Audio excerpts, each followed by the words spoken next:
Yo, what is up guys? It's Cameron Johnson here, and I just finished setting up one of my favorite decks from a Revive.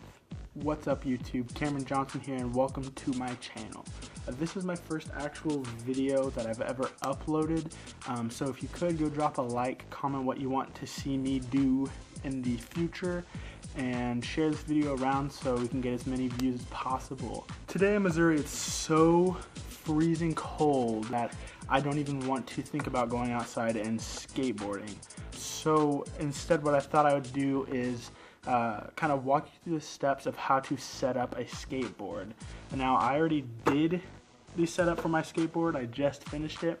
I was gonna film it, but in the process of filming I ran out of storage on my camera and my light died. So things kind of weren't going the best possible way for me. So yeah, I went ahead and just set it up because I was over it. But yeah, I think I'm going to go ahead and explain and walk you through how you are supposed to set up a skateboard. So the first thing you're going to do is you're going to unwrap the skateboard deck itself. They typically come with a plastic. I skate Revive skateboards, so they put like a little thin, it's almost like a plastic wrap around the skateboard deck itself to protect it from scratching or anything during shipping. I skate an 825 size deck, and right now I'm skating John Hill's Pro model. I think it's the Script Revive Lifeline, whatever it is. I'm not exactly sure what it's called, but yeah, that's the deck I'm skating right now. First off, what you do is you apply the grip tape. So you need to take off the brown paper backing, and then you lay the grip tape out flat on the deck, spreading it out slowly and evenly, making sure there's no bubbles. The bubbles don't really cause a problem with your skating, but it can sometimes be annoying knowing that there's bubbles.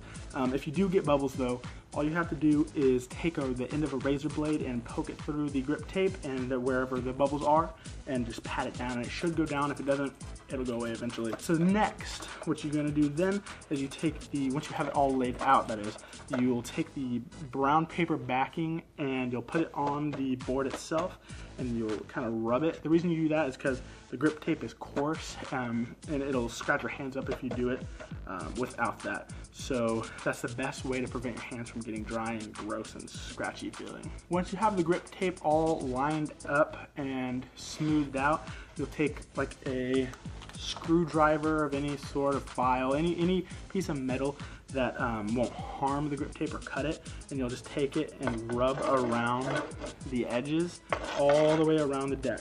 What this is doing is one, it shows you, it'll scratch away the sandpaper, and it'll kind of leave a white outline around the board, so it'll show you where you need to cut, but it also presses the adhesive to the deck so it won't flap up after you cut it once you skate it. Once you have the border of the deck all lined out, you'll take a razor blade and poke it through at any point along the deck, and you just start cutting along the deck evenly. Try to make sure you're not wiggling the blade around while you're cutting, so just make sure it's as even as a cut as possible. Pretty happy with this grip job. So this is the last deck that I skated.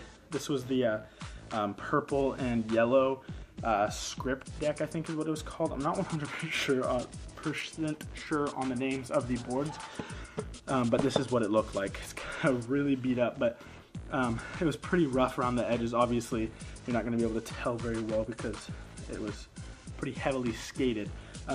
So yeah, once you get the grip tape all cut off, that's pretty much it for that part. The next thing you're going to want to do is take the screws of the hardware that attach your trucks to the deck itself, and flip your board around and poke them the opposite way that they're supposed to go through the grip tape.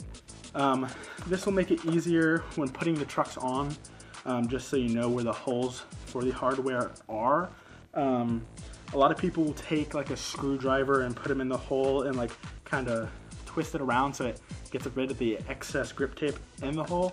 I personally do that. It doesn't really affect anything if you don't. It's just I don't know, kind of makes me feel better about myself. Then you basically just put all the hardware through the holes, put your trucks on, make sure your bushings are facing each other going in. This way, obviously, this being a standard kingpin, it's not a reverse kingpin like longboard trucks are. If you put them on backwards, you'll turn backwards. So if you try to turn right, you'll go left. Kind of weird, not exactly sure how it works, but you don't want it to happen with you. So once you get your trucks and everything attached, you can take whatever wheels and bearings you have. All you gotta do is put your bearings on the truck itself and pop them in the wheel. If you have a bearing spacer, put that in there. Doesn't really matter. And you just gotta put your wheels, if you use speed rings, I do, doesn't really affect anything. I just like to have every bit of speed I can. So basically you just put the wheels on, screw on the bolts, and I mean, really, you're good to go. There's not much else to it than that. So yeah, guys, that is the video. If you liked it, drop a like. Let me know, again, what you want to see in the future. I have a lot of plans for this channel. I don't want it to be specifically about skateboarding. I want to do all sorts of videos. I want to do skits. I want to do pranks, social experiments, skateboarding, vlogs eventually. We'll get there eventually. But yeah, so just let me know what you want to see, and I will definitely read those comments and try to make it happen. Okay, guys, again, thank you for watching, and be safe out there. Peace.